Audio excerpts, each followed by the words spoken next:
This is a relay project. Real Talk starts right now. Here's Ryan Jesperson.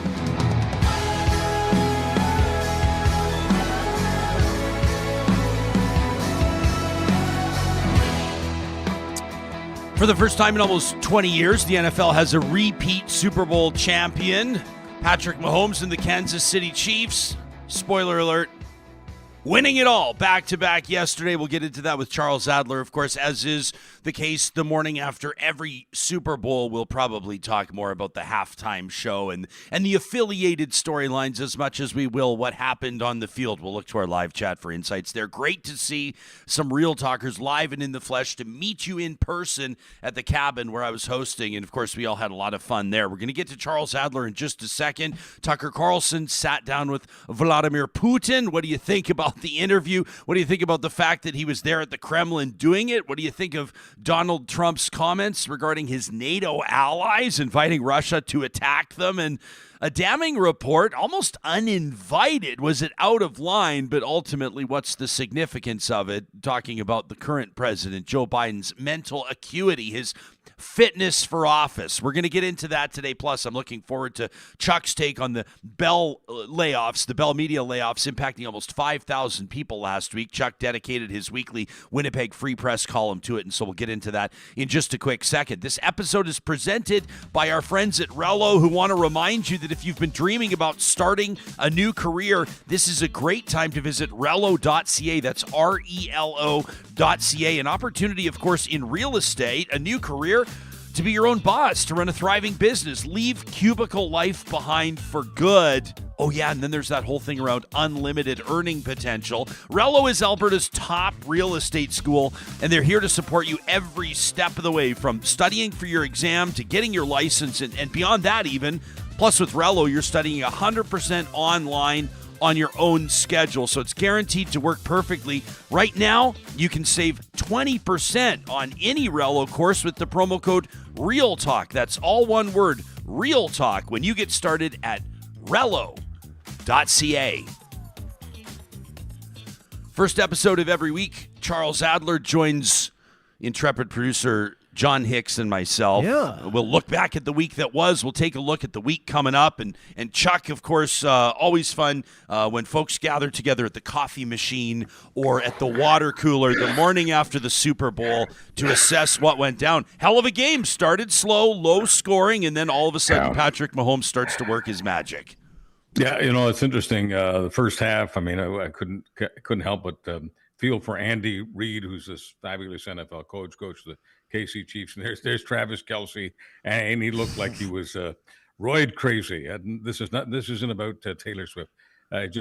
Travis was jacked up. He put me in, coach. He wanted to get the ball. He wanted to win the game, and he was so upset with Andy Reid. He actually did more than just bump him. It was totally unprofessional. But when I saw that passion from Travis Kelce, and is there an NFL coach anywhere that wouldn't want Kelce on their team? When I saw that, it told me the Kansas City Chiefs were going to win this one. Yeah, Johnny. When I walked in this morning and John's on his first cup of coffee, and he goes, "How about Kelce and Andy Reid?" That was a moment early in the game. It was, the tides kind of turned for a lot of people who love Travis Kelce, including my wife, who's not a football fan at all and became one because of Travis Kelce and just loves him, right? And Taylor Swift, obviously.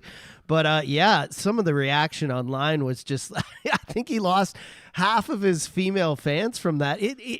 Afterwards, he was quoted as saying he was just telling him he loved him, and of course the coach was like, "Oh, he's a hot-headed young kid, and he just wants to win." But I agree with Charles. I think he got an extra shot of test before the game there. I love that, and it's quickly become one of the most memed photos on planet Earth. I don't know if you saw this. Here's a local Alberta political reference on this, but did you see Team Pancholi was quick on this great. one? Team Pancholi posting the photo saying Kelsey's yelling at Coach Reid, "You have until April 22nd to buy your membership and join Team Rakhi."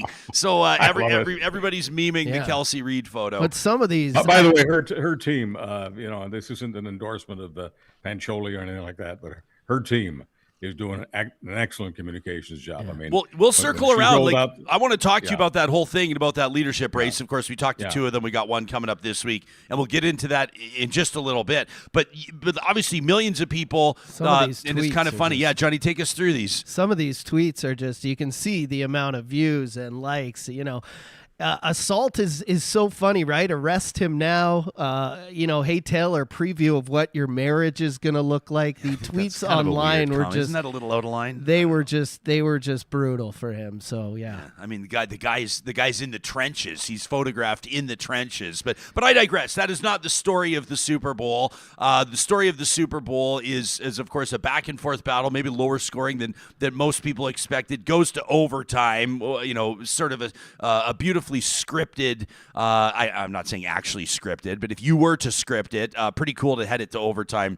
Niners with the field goal, the Chiefs coming back in the ball in Mahomes' hand, and there you have it. 3-time Super Bowl MVP for a guy already considered among one of the greats at just 28 years old, Chuck. Never bet against capitalism, never bet against the U.S., never bet against Canada, and never bet against the guy with the biggest stones in football. Never bet against Patrick Mahomes. Yeah, Mahomes, unbelievable job there. Johnny, of course, the halftime show is why 40% of the viewers are tuned in. Oh, yeah. I'm pulling I that would out of say my more ass, than but that. maybe Yeah. more than 40%. What did you think of Usher and crew? I thought it was pretty good. I thought it was incredible. And, there's a lot of naysayers out there, and I think those are people who just don't relate to the music. But I was saying this to my better half last night. I said, what would be great now that ticket prices are so expensive for concerts? Imagine if you could pay 30, 40, 50 bucks to see 20 minutes of your favorite artists and just hear all the hits. And that's exactly what it was. And more cameos than we've seen in gosh, it's got to be since, Bruno Mars brought out Coldplay and Beyonce and all of them, but you had her playing on guitar, absolutely incredible. You had Ludacris, Jermaine Dupri, Lil Jon Will was I out there, Am, right? Yeah. Little John, Alicia Keys. That was the most cameos we've seen in a long time. Absolutely incredible performance, I thought. From How about Usher. that piano Alicia Keys was playing? I need that in my Amazing. house, Chuck. That red, that was looked like it belonged in Liberace's living room. That was amazing. I don't care how much publicity Alicia Keys gets. The most underrated performer in the history of the universe Agree. is Alicia Keys. Sorry, I had to say that. Yeah. I know she's rich and famous and blah blah.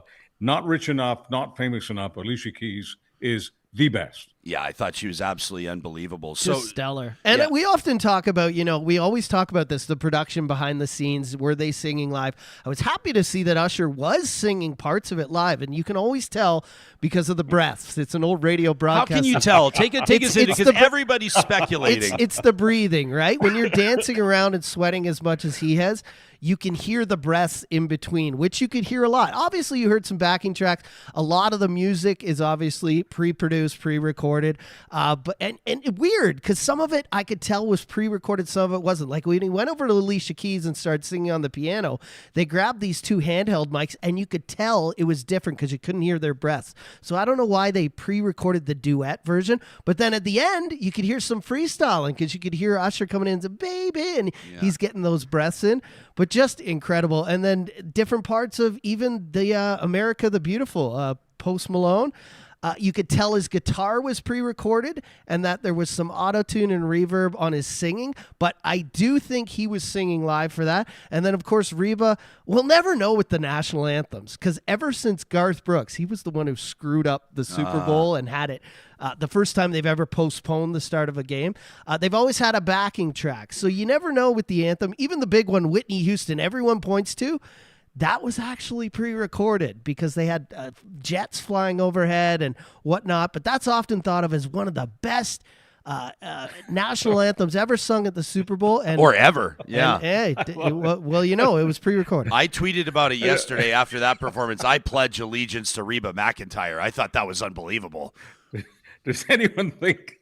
Sorry, I if this is too inside, just stop me. But does anyone in our business think that when a singer is singing with jets overhead, that it isn't lip synced? I don't know if anybody believes that anything is actually sung at the Super Bowl. People all just sort of say that when it's a production that big, you can't risk a mic crapping out or something like that. And I don't know. From insider knowledge, they keep everything pretty hush-hush. But I've talked to people who know people inside production at the Super Bowl. You'll never know. Some of it's pre-recorded, some of it isn't. We know the Red Hot Chili Peppers sang live, didn't play instruments. Last night, a lot of people saying the guitarist who did the solo, that was pre-recorded. But what are you going to do when there's 60, 70,000 people in a stadium? But it's a show. I mean, that's the whole point. It's a show. So do you get into this? Chuck, who's your favorite performer of all time, dead or alive? If you could go to any one concert, what would it be? Prince. Okay, so would you care if you, and I don't even know if dollar amount's relevant or not, but like let's say you pay $600 a ticket to go see Prince third row on the floor. You don't care if he's lip syncing the whole thing? No, I don't. I want to be part of the event, and I want super production. You know, I come from a world where I've worked in toilets that have terrible production and real radio and TV stations with great production. And pardon me if I offer a stroke here that you did not solicit, but one of the reasons I love doing this podcast more than anything that I've ever done in broadcasting or podcasting is because you and Johnny are absolutely assiduously faithful to audio, to great audio and great video, to production. And people who tell me that they want stuff just to be real, spontaneous, they don't want it produced, they don't understand show business. I love show business. That's why I got into the business. And this is precisely what show business is about. This is hot. This is well produced. This is real to me. Agree. And nowadays, like, what are you bitching about? I mean, if you look back to Michael Jackson, one of the most iconic performances ever of the Super Bowl. I was watching it last night after Usher. Yeah. Amazing performance. The camera angles, there's no dancing, there's no lights. It's during the day. What you got here with Usher, especially in Vegas, you've got the top production teams in the world are all brought into Vegas. The cameraman, you feel like you're right there beside Usher. How could you even bitch about this at all? This is a once-in-a-lifetime experience. I feel like the purists want to know that they're singing, though. But who cares? You want it to be perfect. Would you rather it be all out of sync and the guitar not work and a mic get dropped or something like that? Or would you rather it sound as close to perfect as you can? I guess I'm not trying to compare like the Super Bowl halftime show to this, but like Gord Downey's Man Machine poem tour, let me say the Tragically Hip's Man Machine poem tour, which was Gord Downey's goodbye tour to Canada. One of the most wonderful parts about it, and one of the most wonderful parts of Gord Downey's career, and why he was such a legend performing on stage, was the little nuances and the things he'd toss in and the little things he'd say. And I remember we quote him often on the show in this on his live album, one of his live albums, where he says, "My thanks to the Rio Statics." He says, "We are richer for having heard them here tonight." And I just thought that was like such a beauty. Downey would throw in all those little things. Not to say you can't still have a hot mic on a pre-recorded track, but I don't know. Like on that tour, I loved knowing that Gord Downey was giving it every single night, even though the brain tumor was taking its impact and he was reading off a prompter. He was reading his lyrics off a prompter. For the first time in his career, he was singing it when there would have been every justification for it to be pre-recorded, but I just couldn't see Gord Downey and the Tragically Hip doing that. You know what I mean? And I'm not comparing. I mean, the Super Bowl halftime show is obviously a spectacle. It's the biggest spectacle, and I'm not a performer, so I don't totally understand that, but I don't know. I guess I get why some people obsess. I was sitting, the people around us in the bar yesterday were going, is it pre-recorded? Is it live? You think he's singing live? You think it's lip syncing? Everyone's debating it. It's a mixture of everything. And you could tell last night, like I could tell Ludacris was doing his set live. I could tell will.i.am was doing his little part live. I could see parts where Usher was singing because he's out of breath. He's sweating his butt off up there. And I could hear other parts where it was backing track, reverb. There's a bit of autotune. I could tell parts that were straight from the album cut, like little interludes. But what do you want? This is the biggest stage in the world, and they're not going to fuck this up in Vegas. They are not going to take a single chance. And they always have backups, too. Like, if his mic goes out, they have a track ready that's on the line that'll come in for him, and that happens sometimes. Yeah. And what do you want? This is the best performance you're ever You going to said see. it 10 times. What do you want? What do you want? I just have respect for production and everything they go to. Do you think they just got up one day, did a run through? They've been practicing this for a week. They want everything to be perfect. Do you think the tuba player on the field that is real? I want to believe that no, it is. Of course it. I want to what believe if he that falls it is. over and his tuba busts into two? Of but course then don't it's fall over in the pre-recorded. Super Bowl. That's the Of whole course point. it's pre-recorded. Anyway, here's the deal. I love that you can tell we're not a sports show because we've covered the Super Bowl now for 15 minutes and we've spent 30 seconds of it talking about what happened in the game. It's the greatest. It's the greatest show on earth. Yes. You want me to tie politics to this? I mean, I'll tie politics. Justin Trudeau would never have become prime minister if politics wasn't show business. Sometimes people say it's show business for ugly people. Justin Trudeau was not ugly. I don't want to get into the whole convoy crap, anti-vax, blah, blah, blah, blah, blah. Justin Trudeau versus Alberta. Not interested in doing that. Justin Trudeau would not be prime minister if it were not for show business. Donald Trump would not be leading right now. It's got nothing to do with courts. Democrats, liberals in general are obsessed with courts. Average American doesn't care about courts. Donald Trump doesn't need to be ushered. I'm not talking about Usher in the Super Bowl, but Donald Trump doesn't need an usher to get on stage. Donald Trump doesn't need an usher to get off stage. Joe Biden, unfortunately, does. Fact. Donald Trump is show business. Joe Biden isn't. That's why Donald Trump isn't the lead.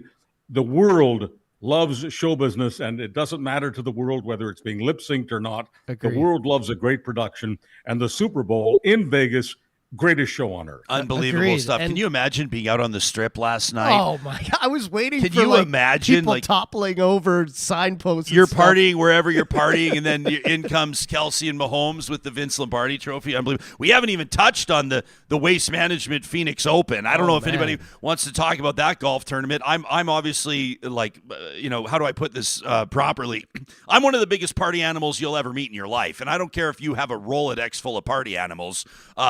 And I love to party on the golf course. I love to have a great time. But I'm looking at this Waste Management Phoenix Open going, how much longer can they do this? It for people that are unfamiliar, this is kind of in a way the PGA Tour's answer to LIV in the sense that it's the most fun tournament out there. The whole thing is getting as bombed as you can while trying to stand up. But like all I saw over the weekend, I barely saw any golf highlights. I just saw people falling over, hitting their heads, pissing themselves. Like it was absolutely out of control. I don't know how much longer they can do this. The 16th hole is a watering hole, and for people who don't know, the waste management thing, it's been called different things over the years. I don't know how much crazy I am about waste. The title waste management, but hey, they pay the money. They're the sponsor. That's fine. If Waste Management wants to sponsor this show, we'll call it the Waste Management Show. Yeah, but the deal is that the 16th hole in Arizona at that particular Open, the 16th hole is a giant watering hole, and there's so much about it that is anything like golf. Now, here's my question to you, Mike, my golf buddy. Do you think if Waste Management gave Augusta like major dollars, like $1 billion, do you don't even need to finish the question. Would they? No. Would they allow? No. It was crazy, though. I heard they had to cut off beer sales. They shut off alcohol sales on Saturday for the entire course. Insane, yeah. For the entire tournament. Because it was just too much. It was too out of control. But shout out to the other Taylor, other than Taylor Swift, we were all talking about Nick Taylor, of course. Great Canadian, taking it all. Just an incredible. And I'm not even, this, and I don't say it on the show much because of the Real Talk Golf class. I'm not the biggest golf fan. And I think it's because it's a lot funner game to play than it is to watch. We all know that. Getting out there and playing is super fun. Watching it, not so fun, but it was fun to watch this guy win. It was exciting. It's so great to see a Canadian win it all. And by the way, the beautiful part about the Real Talk Golf Classic is you don't have to love golf to have a great time there. That's the whole point of it. That's where I found my love That's for the it. whole point. We're nurturing your love for golf, Johnny. Hey, can you tee up the Prime Minister talking about the bell cuts for me? Because, Chuck, obviously I know that you wrote about this over the weekend, your Winnipeg Free Press column. Before we get to the PM, we'll remind people, and we talked about it on the show, obviously we were thrilled that Real Talk was featured on The National over the weekend. They came in and talked to us about viable independent journalism, but 4,800 of our former colleagues of professionals working in broadcasting and journalism laid off. Bell Media's chief executives essentially signaling to the country, I mean, one of them spelling it out, saying it, that they don't think that radio's a viable business. How are you wrapping your mind around this? It's just another round of layoffs, but when it's 5,000 deep, that list will catch everybody's attention. I don't want to get this to be about Ryan Jesperson and Charles Adler, because this is much bigger than that. But the vampires in this business who are, and I'm a capitalist, but I guess I'm a small business capitalist. Small businesses is why we have the free enterprise system that we have.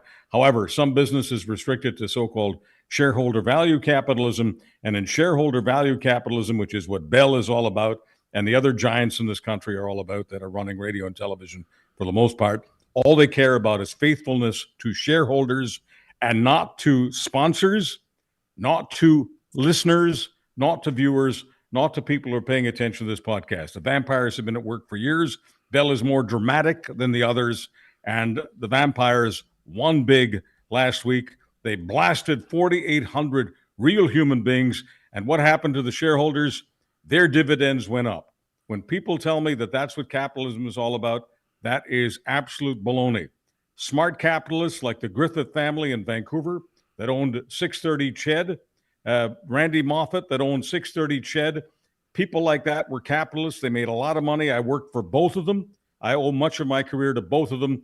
They don't take a back seat to anybody these days, and they had 10,000 times the character that the people who run Bell and some of these other vampire corporations have, because they cared deeply about the communities that they were operating in. And when they did, their radio stations were 1,000 times better than the skeletons of radio that we have today, whether people are working there or not. The point is, the newsrooms were not vacant. Public service was achieved every single day. The people in those newsrooms and the people in those radio stations were absolutely married to their communities. The communities were married to them. And in those days, people regularly said, "Did you hear that on the radio? I heard this on the radio, heard that on the radio." Radio changed people's lives. Radio connected with their communities, because really smart capitalists who weren't just smart, they were good human beings, ran radio stations back then. Right now, they're run by vampires, and the blood has been sucked out of them. Last week's story from Bell was more dramatic than the others, but this has been going on for several decades. There's politicians kind of been fighting over this, over like whose fault it is and who gave whom $40 million. And Jagmeet Singh is taking swipes at the Prime Minister, so is Polyev. And the Prime Minister, we'll get to BC's Premier as well, who had, I was surprised at what David Eby had to say, but Justin Trudeau chimed in over the weekend. The audio's not great, but I think our audience would want to hear it anyway. Here's the Prime Minister. This is a garbage decision by a corporation that should know better. We have seen over the past years journalistic outlets, radio stations, small community newspapers bought up by corporate entities who then lay off journalists, change the offering, the quality of offering to people, and then when people don't watch as much or engage as much, the corporate entity says, "Oh, see, they're not profitable anymore, we're going to sell them off."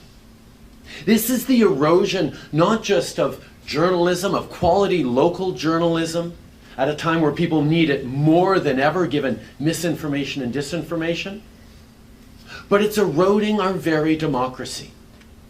Our abilities to tell stories to each other of how people's lives are, stories that reflect our own communities and not, central offices in our biggest cities, is part of what binds this country together from coast to coast to coast. With incredible diversity of experiences, of geographies, we need those local voices.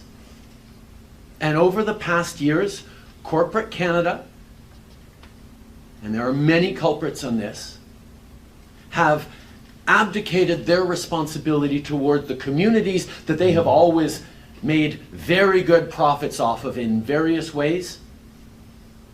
And they need, as a government, we have been stepping up over the past years, fighting for local journalism, fighting for investments that we can have, all the while fending off attacks from conservatives and others who say, no, you're trying to buy off journalists. We're trying to support journalism in this country and across this country, but no government can do it alone.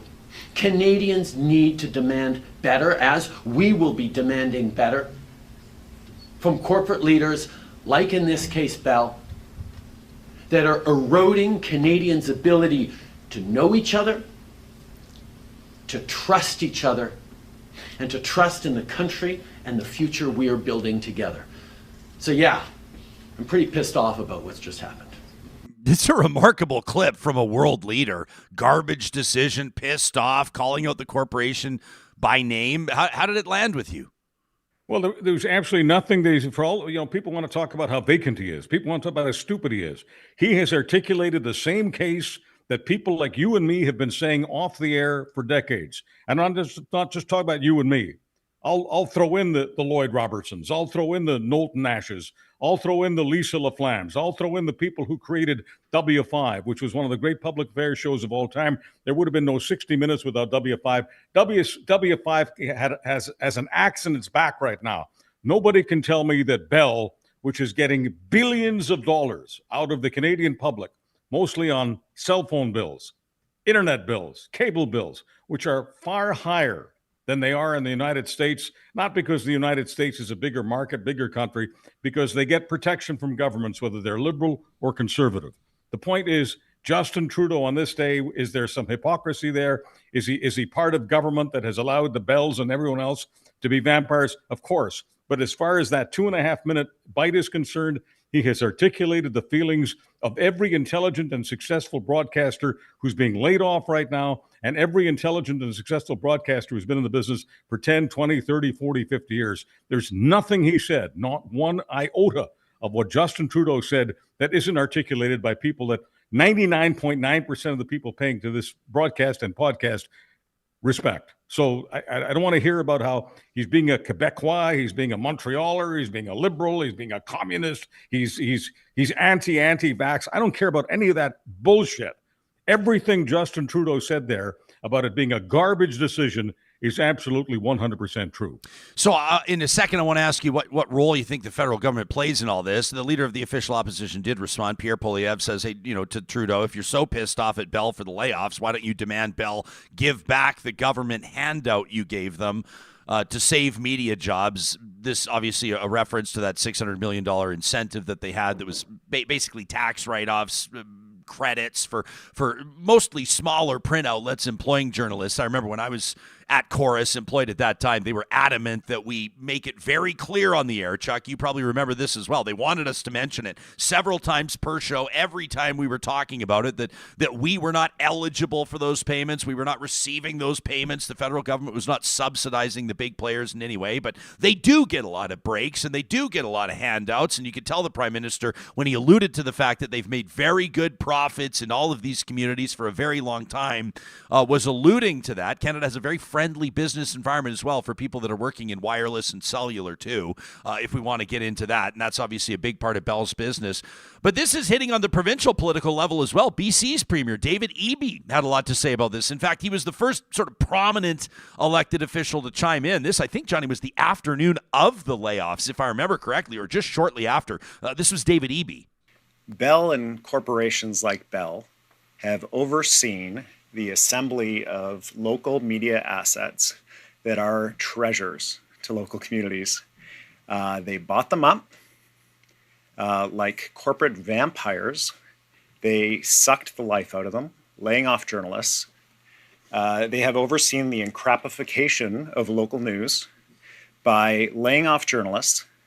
And now they say, it's no longer economically viable to run these local radio stations. It's no longer economically viable to have investigative news. And they were allowed to do this. The impact on communities in British Columbia of their unrestrained corporate greed, they made almost $3 billion last year, is profound. The fact that they cannot find it possible with all of their MBAs to operate a few local news stations in British Columbia to ensure that people get accurate, impartial, reliable information in an age of disinformation and social media craziness is such an abandonment of any idea of corporate responsibility. I find it reprehensible. I think it's appalling. And Bell and other companies like Bell that have done this need to be held accountable for the information atmosphere that we find ourselves in today. on behalf of all of the families of the journalists, the media outlets, on behalf of all British Columbians that have watched their local news stations slowly turned to garbage by these companies who now say, unsurprisingly, that there's not a lot of support for them. I just want to say shame on you. Shame on you. And I call on the federal government to stop this assembly of media properties that are not actually properties to the local communities they serve. They are an indispensable source of information. Thank you. So I just want to reiterate, again, like a premier talking about the encrapification of news, looking into a camera and saying shame on you to one of the biggest employers in Canada. Like there's something, like to be Captain Obvious, there's something very different about this. Companies are laying off thousands of Canadians every month. We see them in the news, different sectors, but this is prompting a very different response. Connected with democracy. And you and I have both been to this very, very sad party. It is not like the Super Bowl. You have large companies that make most of their money on cable and the internet and cell phones. Outrageously high profits compared to companies doing the same thing in other countries because they get protected by the government. These same companies that make their money off the web, okay, and off the cell phone and off cable also have media companies. The media companies don't make as much money as the other companies. But the point is, these companies are filthy, stinking rich because they have no competition. That's why when they want to lecture me about the free market, oh, they're more free market than no, I am far more free market than they are. I'd want 20 of these telecoms instead of 3 or 4. And if we had 20 of them, all of us would get a better break. I want more competition, not less. But when they buy up radio stations in any community, it doesn't matter which one, big city or small, we keep focusing on the small communities here. The fact is they have trashed the newsrooms of stations in small communities and large communities. You can go into a big community like Edmonton, like Calgary, like Vancouver, like Toronto, like any of them. And you can go into radio stations in those communities and at times, certain times of the day, see absolutely nobody. I mean, 0 people in the newsroom. Don't tell me they're doing a public service at that point. Now, the audience isn't fooled by that.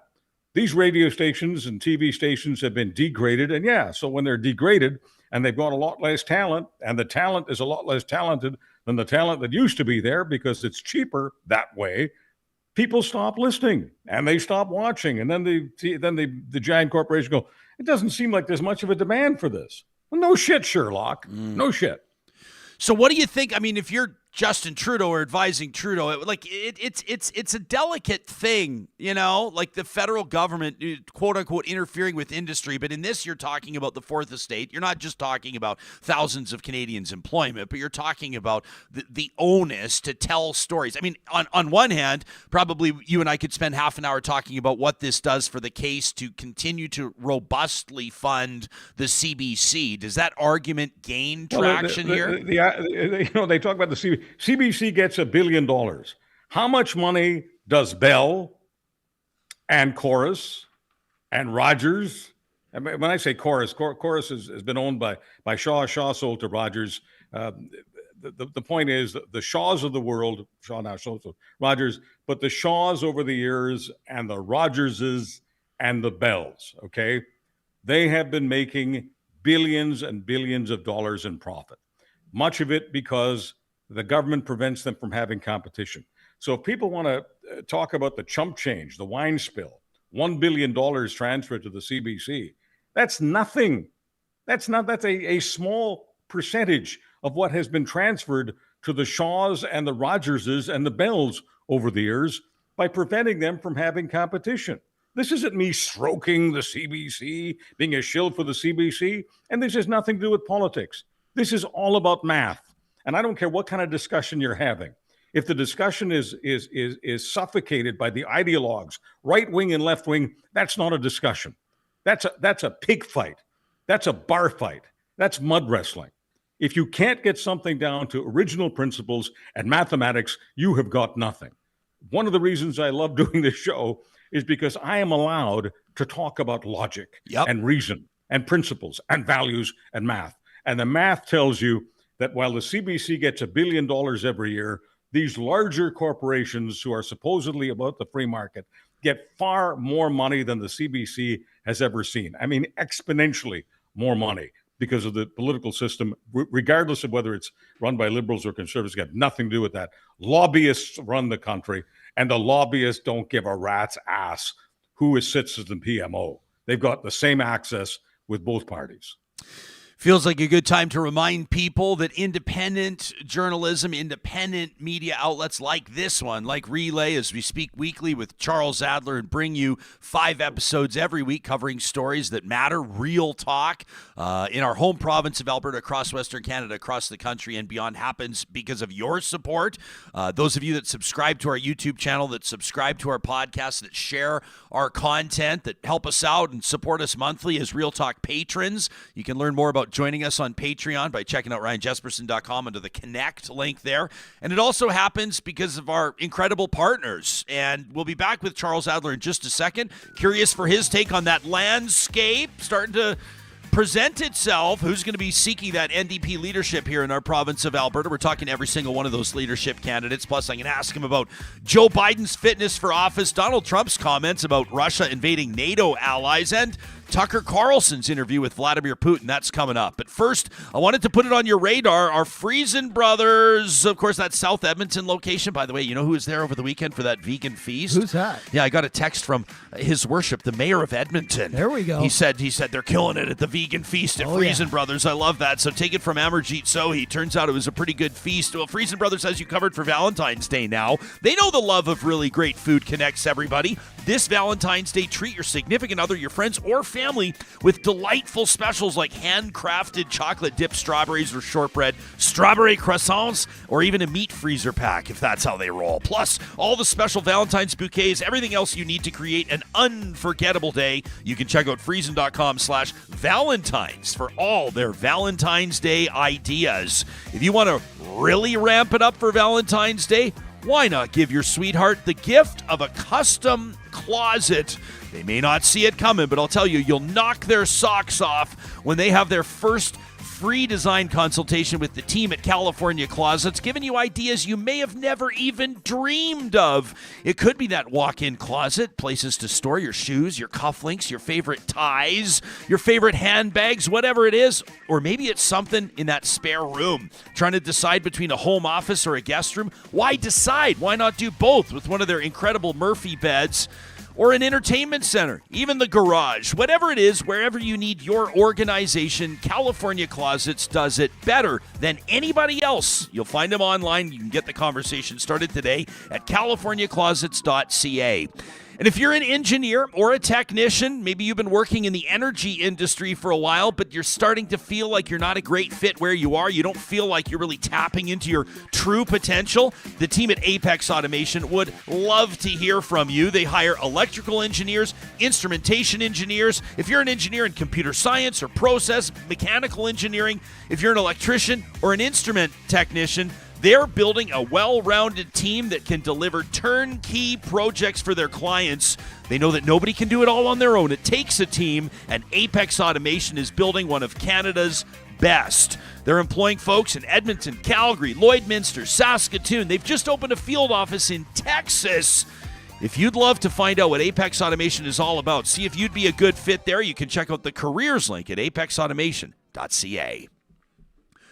Last week on the show, if you were checking in our episodes, February 5th and on, you would have seen 2 sit-downs. First with Alberta's former Minister of Justice, Kathleen Ganley, first out of the gates to announce her candidacy for Alberta NDP leader. And then Rakhi Pancholi, the lawyer out of Edmonton Whitemud, is the riding, launched with a big splash, talking about musing about the future of the consumer carbon tax in Alberta. It grabbed a lot of people's attention, Chuck. We saw it with the downloads on the podcast. Of course, a lot of people going, well, hang on a second. If a premier could just ditch the carbon tax, Jason Kenney would have done it long ago. So what's Pancholi talking about? The one thing I took away from that is she's looking ahead to the next federal election. You have to wonder if maybe she's seeing a Pierre Poilievre future where that consumer carbon tax would be up in flux.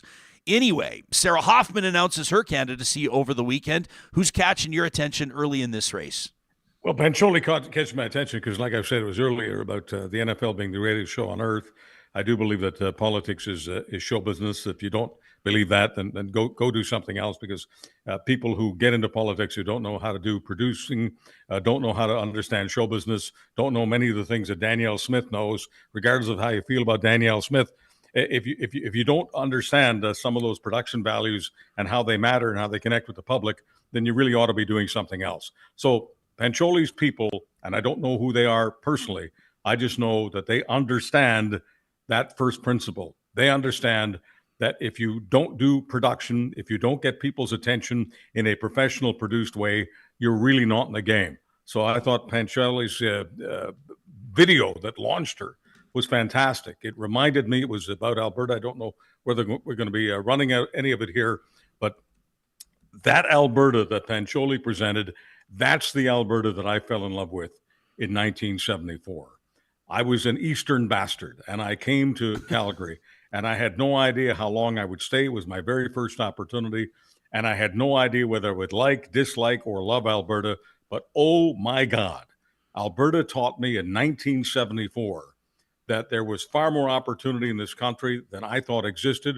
There were far more open-minded people than I thought existed. Yes, here I am. I don't care who's listening and where they're listening to in the world. The people of Alberta that I met in 1974 were exponentially more open-minded than the people I grew up with in Montreal and Toronto. There, I said it. The idea that these people were really narrow-minded and bigoted and racist and homophobic and blah, blah, blah, blah. Nonsense.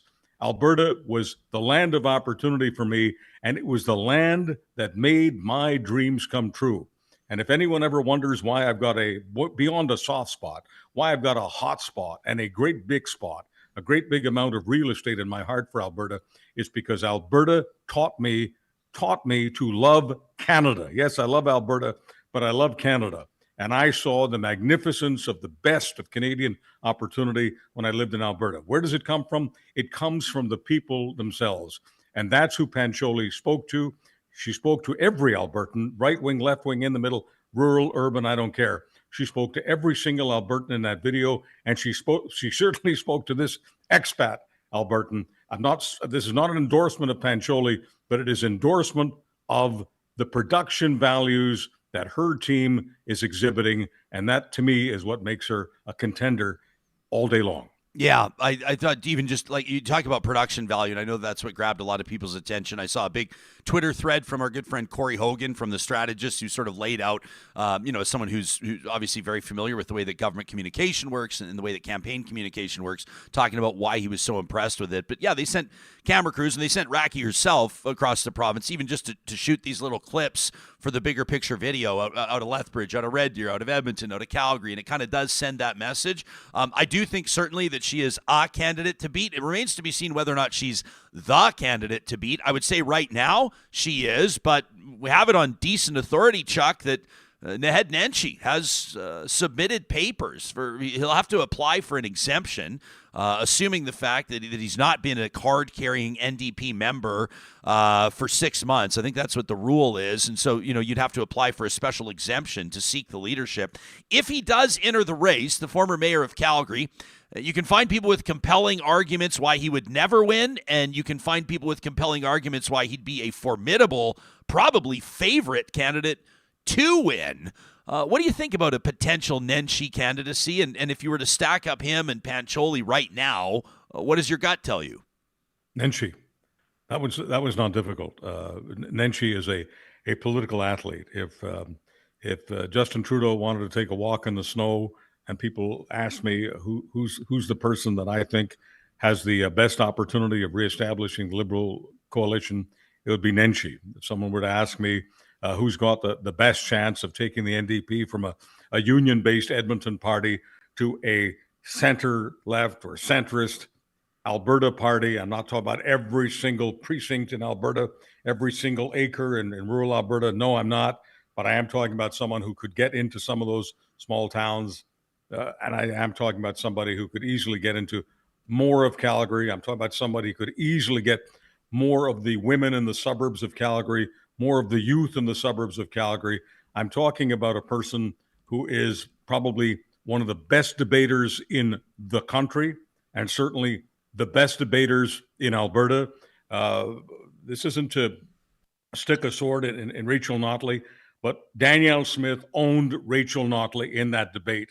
And regardless of how many people want to say debates don't matter, yes, they do. And that particular debate did matter. And Danielle Smith owned Rachel Notley in that debate. And that's the reason Danielle Smith won the election. Parker, and you can talk about all these people, they matter. That debate at that point in the campaign mattered. And Danielle Smith will never own Naheed Nenshi. I'm not saying Nenshi would own her, but I'm saying that he would make it very competitive. Yeah, I'll let people know that former health minister, former deputy premier Sarah Hoffman announcing your candidacy. I have to, and I'm going to ask her about this, announcing your candidacy on Super Bowl Sunday.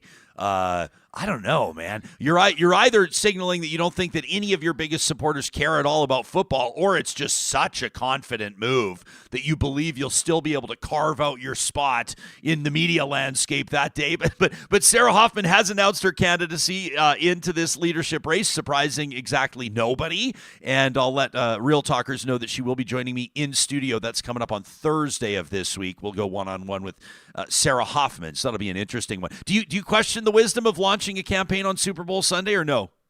Well, it just sort of buttresses my point that Pancholi's people understand show business and Hoffman's people don't. Okay, I'll ask her about that, guaranteed. Let's go international. Let's look south. This is certainly a big story involving Special Counsel Robert Hur. Obviously, the Americans are looking toward a presidential election that's shaping up to be Biden versus Trump again. And this Special Counsel report was not intended to be an indictment of Joe Biden's mental fitness, his mental acuity, his sort of the rollout of the runway over the next 4 years. But this report is quite damning.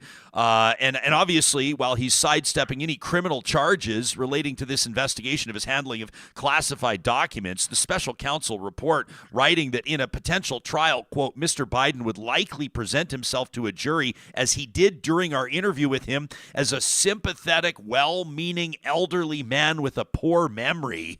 I mean, geez, he's obviously clapped back, furious. It sounds like that they're questioning his recollection of what year his son Beau passed away. Had a difficult time remembering what years he served as vice president under President Obama, and obviously was confusing some of his conversations with former world leaders. He's 81 years of age. He's going to be putting it to the American people. Trump's not a spring chicken either, but every video you see of Donald Trump, he's out hitting drives on his golf courses. Biden, how bad is this? And does he need to, I mean, people are asking this question. It's a fair question. Does he need to step aside? Like, is his stubbornness going to hand the White House back to probably the biggest threat to American democracy that nation has ever seen, Donald Trump? So some people could ask about the political fitness of Merrick Garland, who's the attorney general, who decided to have a Republican partisan, a special counsel. Not the first time he's done that. I don't want to bog down in the weeds of all of that. But I think the special counsel, who is a Republican, did the Democrats a huge favor, because all he did was stuff into the headlines what every Democrat has been talking about off the air and away from the headlines for the last year. A lot of Democrats are frustrated that Joe Biden didn't go through with what he implied. He never asserted it, but he implied that he was only going to be in there for one term. He'd be a transitional president. He said he could defeat Donald Trump, and he did. That's his legacy. Unfortunately for Joe Biden and the Democrats, if Joe Biden doesn't step aside in the next couple of weeks, and yes, he could say, I'll finish my term, but I won't be running for the nomination, the presidential nomination of the Democratic Party. We'll open up the primaries to everybody, and may the best person win. So here's the thing. This special counsel, Hur, did the Democrats a favor by stuffing this right into the shop window and forcing the debate to begin among Democrats. Do we think that Joe Biden can beat Donald Trump? And if we don't think Joe Biden can beat Donald Trump, because a majority, never mind Republicans, a majority of Democrat supporters and Democratic Party voters think Joe Biden is too old, think Joe Biden needs to be not just escorted around a golf course if he wants to play golf, that Joe Biden needs to be escorted to the stage and off the stage. Joe Biden reminds all of us of the dad who we had the misfortune of having to take the keys away from him. Many of us have been in that position where we have to take the keys away from mom or dad. It's not pleasant. We do it because we love them and we know that they're no longer fit to drive. You can't have someone running for president if he's someone that you think can't be driving, can't be riding a bicycle or driving a car.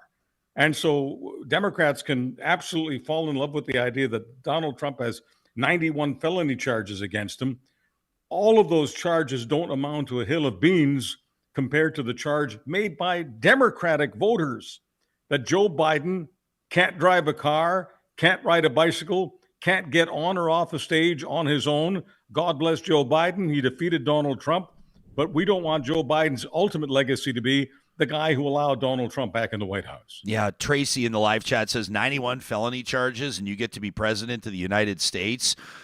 Jason says, in my opinion, Democrats need to look in the mirror for a better candidate. Michael says, hey, listen, I've had people close to me in my life pass away. I remember the day, but I can't recall the date they passed away. He says, Trump's made mental mistakes too. I think people are overthinking this. Kimberly says, Trump's not even aware what state Kansas City's in.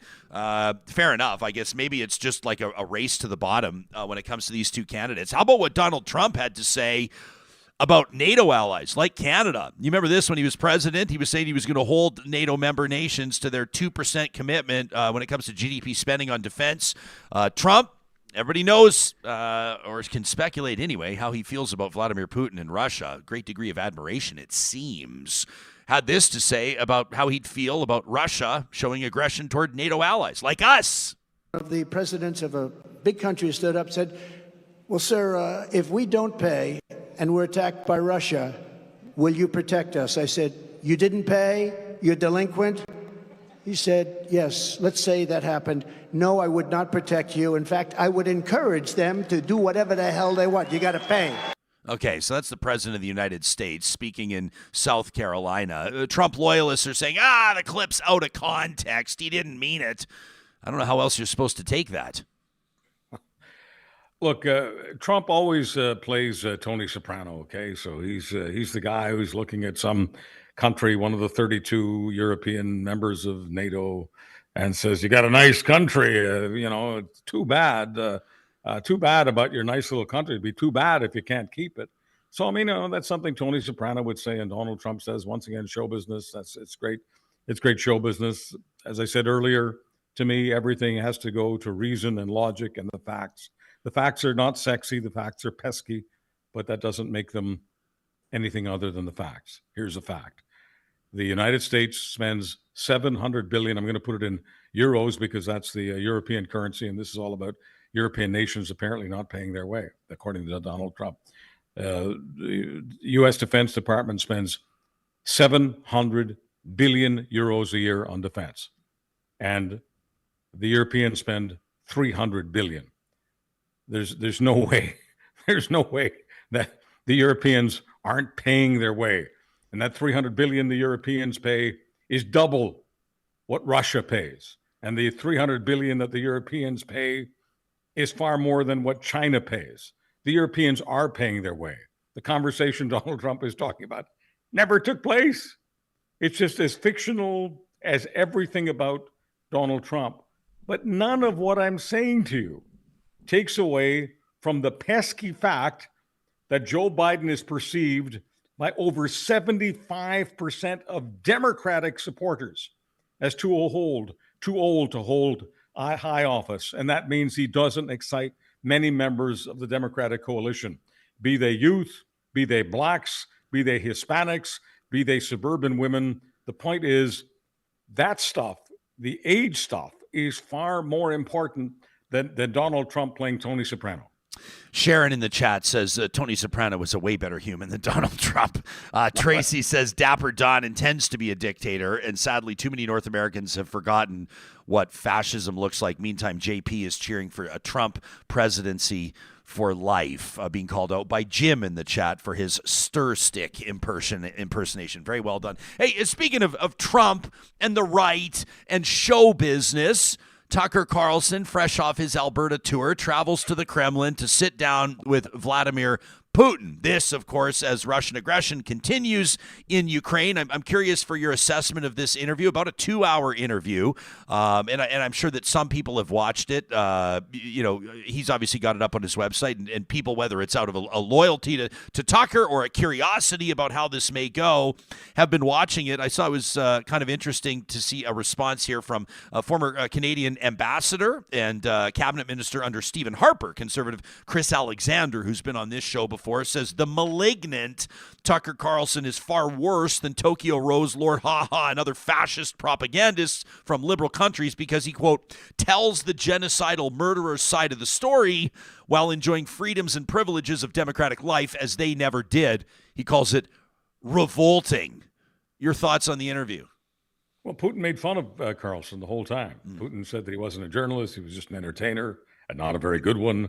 Putin said that Carlson tried to get into the CIA, which is true because, Putin does far more research on Tucker Carlson than Tucker Carlson does on Vladimir Putin. And, he chided Tucker Carlson about Tucker Carlson not being able to be hired by the CIA, not getting that gig. And then Putin said that, that's good because the CIA is an important organization, and it's good that an important organization like that not have you in. And he took a whole bunch of other swipes at Tucker and basically ran the table. Did 2 hours in the 2-hour conversation.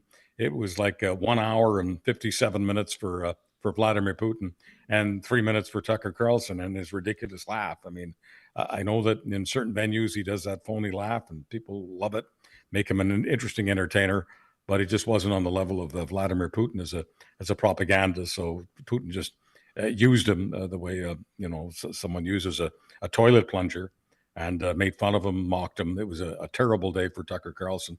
Putin's people also insisted that Tucker run all 2 hours unedited on X, which he did, and the average person watching it on X just found it, boring. It wasn't exactly a Super Bowl production.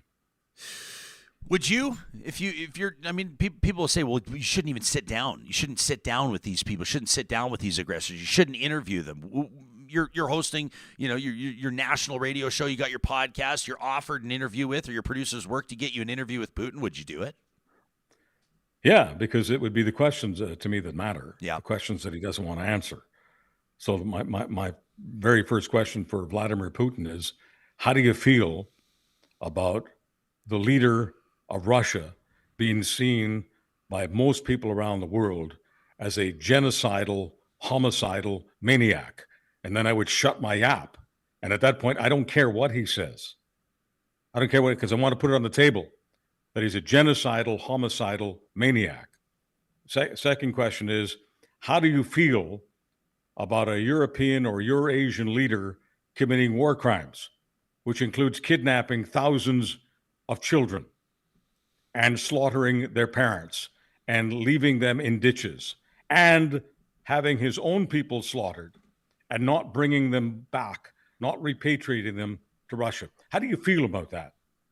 It doesn't matter to me what he answers. That has to be put on the table. But no, I don't expect Tucker Carlson to ever ask Vladimir Putin those questions, and those questions were certainly not asked. Nothing about war crimes, nothing about being a war criminal, nothing about genocide. Vladimir Putin insulted, the Ukrainians are my neighbors in terms of the country I was born in. So are the people of Poland.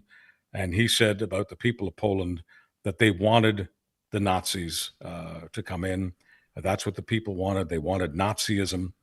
And his implication is that that's what the Polish people want today. And the Polish people supporting Ukraine is all about the Polish people wanting the return of Nazism. I mean, we've got Polish people listening and watching this. I just can't believe the insult to Ukrainians and the people of Poland. And I bringing it home to Canada because Daddy always brings it home. I can't believe that the Conservative Party of Canada is honestly supporting Putin, which they are. They're being his useful idiots, except maybe that's an insult to useful idiots. But that's what Poilievre is being a useful idiot to Vladimir Putin. And the name of the carbon tax refuses to help Ukraine and calling it a far-off land like some of the right-wing bananas in the United States. I'm not suggesting that Justin Trudeau is making a strong case about this, a strong enough case. I'm not suggesting that other people in Canada including many communities in Western Canada, aren't making a strong enough case. They aren't. I think what Poilievre and the Conservatives are doing is absolutely outrageous. I could give a hoot about Tucker Carlson. I really don't care on a personal level about Tucker Carlson at all, but I do care about my country. And I have supported the Conservative Party for most of my adult life. I'm obviously not supporting them right now, but I find it impossible to even consider supporting a party that wants to be a useful idiot for Vladimir Putin, who is an unconvicted war criminal. Yeah, obviously, if there was a federal election campaign happening in Canada, there'd be much more talk about this. Obviously, the Liberals would be putting that right in the crosshairs to fire back at the Conservatives, and they'll need to work some magic, of course, because recent polling shows that the Conservatives are gaining even more ground. Of course, it's not an election right now, and there's lots of time, but until there is the next one, we assume. But we could expect the national conversation on this to pick up if there were. People have short memories. I mean, I hate to sort of dismiss this or write it off, but the war in Ukraine is not over, and people are still, have limited bandwidth in what they focus on. But I don't think it's on a lot of people's radar right now. You shared a clip from Chris Wallace, which I thought you referenced on the useful idiot thing. I thought that if our audience didn't catch it over the weekend, I don't want to say get a kick out of it. That's the wrong thing. But I thought that this, coming from a national or international anchored desk, was a hell of a bit of commentary. Johnny, why don't we tee that up? Here's Chris Wallace just a short time ago. Tucker Carlson showed up in Moscow this week to interview Vladimir Putin. It turned out to be anything but an interview. Putin droned on for 2 hours and 7 minutes, while Tucker sat there like an eager puppy. Occasionally, but rarely, he got in a question, like this one about the power of the deep state in Washington. It sounds like you're describing a system that's not run by the people who are elected in your telling. That's right. That's right. But more telling than what Tucker asked is what he didn't ask. Nothing about why Putin invaded a sovereign country. Nothing about targeting civilians. Nothing about Russian war crimes. A reporter can ask Putin a tough question if he wants a real interview. Why is it that so many of the people that oppose Vladimir Putin end up dead or close to it? But apparently, that's not why Tucker went to Moscow. During the Cold War, gullible Westerners who spread Soviet propaganda were dismissed as useful idiots. But calling Tucker that is unfair to useful idiots. No, he's made a cynical decision to chase MAGA's affection for dictators. And what better way to cash in than Putin's Kremlin? That from the Chris Wallace show on CNN. Tracy wondering in our live chat, was Carlson given carte blanche on his questions? It's unlikely, but he went anyway because he thought having that meeting on his resume was enough. The content was irrelevant to Tucker Carlson. That from Tracy. By the way, I thought in my mind, when I saw Chris Wallace say it's an insult to useful idiots, I thought that Wallace was plagiarizing me because one of the very first times I walked out of a lecture hall at McGill University when I was a student was when we had plenty of useful idiots to communism, and I'm obviously a refugee from communism, so I have my thoughts and my feelings. And so one of these professors was doing the sucking up to the communists because it was his way of being anti-American. The Russians are right, the Americans are wrong. And I got up and did about 30 seconds before I walked out of the class. And I called the professor a useful idiot. And I said, of course, you are a useful idiot, but then that's probably an insult to useful idiots. Because I thought most of the useful idiots were a lot deeper than this guy who was a full-fledged professor. And of course, I walked out of that class and never walked back in. And I'm sure people in that class thought that I was a little bit radical. But I went and complained to the dean about that. And I didn't want this professor anywhere on campus. But I was told that he had tenure and he had done lots of publishing and lots of research and blah, blah, blah, blah, blah.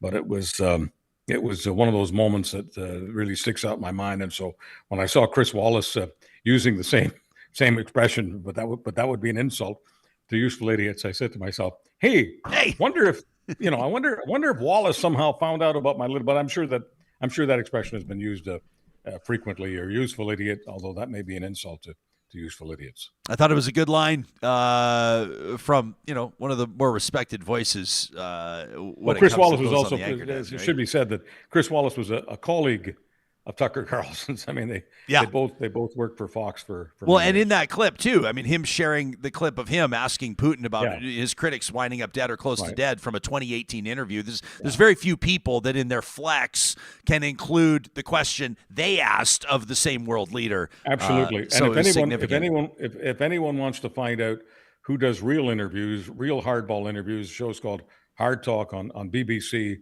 and the guy's name is Stephen Sacker. And I can guarantee you this: you can bet the ranch on this. Vladimir Putin will never allow BBC's Stephen Sacker of Hard Talk to interview Vladimir Putin. Ain't going to happen ever.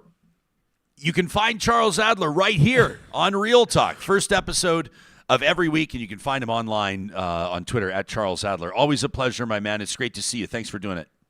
Thank you very much. You are useful to democracy. Thank you. Okay, thank you. Thanks, Adler. We got people saying they're happy you're supporting the Canadian dairy industry by chugging a full carton of chocolate milk in between questions. I love that too. I was like, is he sculling chocolate milk while we're talking? Boy, look at that. That's like it's like you're raising Andrew Scheer one here.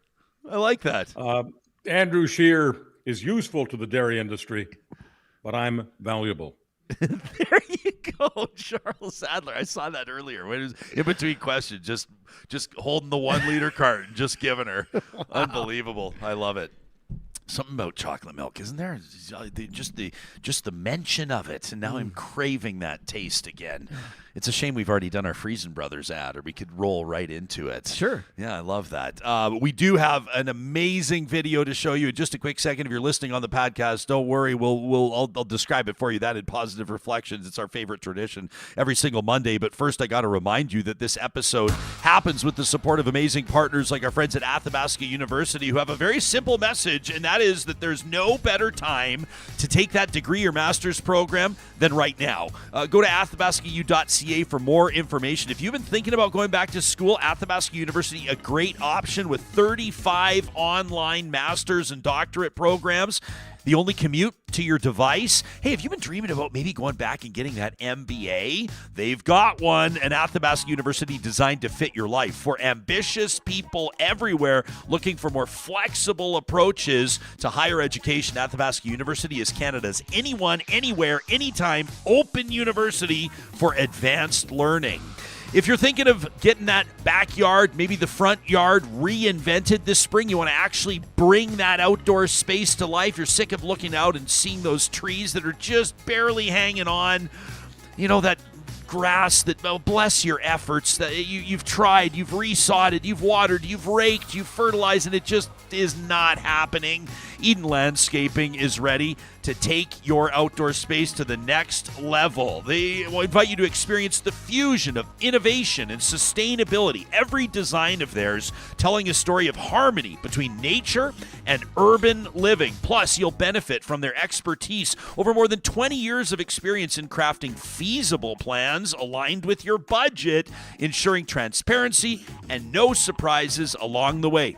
Our experience with Eden Landscaping, positive from the very get-go. The design process, obviously a lot of fun, but they've got some great ideas too that'll help you stay within that budget range. You can work with them starting with a visit to their website. That's Eden Landscaping, online at landscapeedmonton.ca. And a shout out to our friends at Complete Care Restoration, a full-service disaster restoration contractor handling fire damage, smoke, odor remediation, water damage restoration. Hey, wind and hail, if you've been there, hazardous material removal like asbestos abatement, mold remediation, plus trauma scene cleanup, personal contents restoration. They've been doing it all. Professional services in Edmonton and surrounding area, ready to respond 24/7.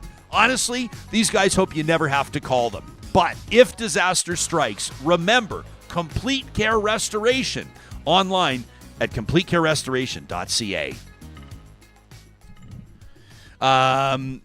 Okay, So every Monday, or the first episode of every week, we get a chance to focus on the positives, right? And this was one that just jumped right off the page at me because this is a story of a real talker, somebody that you saw on the show living a dream for all of us to see. This is our tradition, courtesy of our friends at Kubi Renewable Energy. It's a chance for us to say no to the negativity and harness positive energy, renew our faith in humanity. This is Positive Reflections, presented by Kubi. Do you remember back on December 5th of 2022 when a remarkable young guy by the name of Brad Bartko joined me on the show? He was here to talk about his thoughts as a disability advocate. It was on the heels of International Day for Persons with Disabilities, and Brad was talking to us about being born under very challenging circumstances. His mom was told that there was just a very slim chance that Brad was going to survive. And the guy's had challenge after challenge after challenge. What has he done by that? Well, let me tell you what he's done. With these challenges, he's established a group called Accessible by Design, and he works with others. He works with companies and corporations. He works with restaurants and shopping malls to help improve access, to remove barriers for people born into a world that seems like it wasn't designed for them. Well, Brad, just the most inspiring guy you'll ever meet, and he just shared this video. He was with his wonderful wife in beautiful Bucerias, Mexico, and check this out, Johnny. He had always wanted to feel the ocean on his feet, but he never felt like this was a possibility. He never thought it would happen, but he didn't want to take no for an answer. So they're down in Mexico, and he gets his wife and his uncle to help him out, and check this out. They've got him on the sand. They've got him on the beach. They get him out of his chair, and if you're listening on the podcast, I'll tell you, I have absolute chills right now. I've never seen a smile painted on someone's face like the smile on Brad Bartko's face here as he makes his way down the sand. He makes his way across the beach and into the ocean, and he feels that ocean water on his feet for the very first time. I saw this video. I watched it once, and then I watched it again, and then I watched it again, and as I'm watching it right now, Johnny, I'm still feeling the chills. Incredible. You know, there are so many things that able-bodied people take for granted. Something as simple as walking across a beach and feeling the ocean on your feet. But look at this. This is a guy that has dreamed of this, as he said, since he was a boy. And you can see that gentle tide coming in, and here he is. He makes his way from the dry sand onto that wet sand, and boom, there it is. The water hits his feet, and this guy is on another level when it comes to the magnitude of that achievement, when it comes to that feeling. He posted about it. You can find it on his Facebook at Brad Bartko, Bartko. We encourage you to send him a note of encouragement, a note of love, and just let him know how cool that is that he shared that very personal and amazing moment with all of us. I thought it was a perfect fit for Positive Reflections, something that just made me smile for about 10 minutes after watching it. So a shout out to Brad, and if you want to learn more about what he's doing with his advocacy, again, you can check out Disability ABD. That's Accessible by Design, disabilityabd.com. That's a great friend of Real Talk, Brad Bartko. Positive Reflections, presented by our friends at Kubi Renewable Energy. You can get a free solar quote today by checking out kubienergy.ca. Hey, if you loved what you heard today, you loved what you saw, give our podcast a share. Tell your friends about it. Smash that like button on YouTube. And I'll tell you what, we've got some great shows coming up this week. We're going to talk about bro culture. What's going on with hockey? That's Wednesday. Thursday, we'll sit down with Sarah Hoffman. She wants to be Alberta's NDP leader. Friday, we're going to celebrate Black History Month, working on other stories as well along the way. If you have a subject you think we need to tackle or a response to a show that you've taken in, you can send us an email anytime to talk@ryanjesperson.com. Thanks for supporting Real Talk, friends. We'll see you again soon.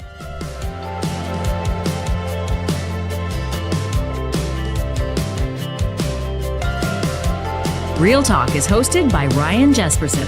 Executive producer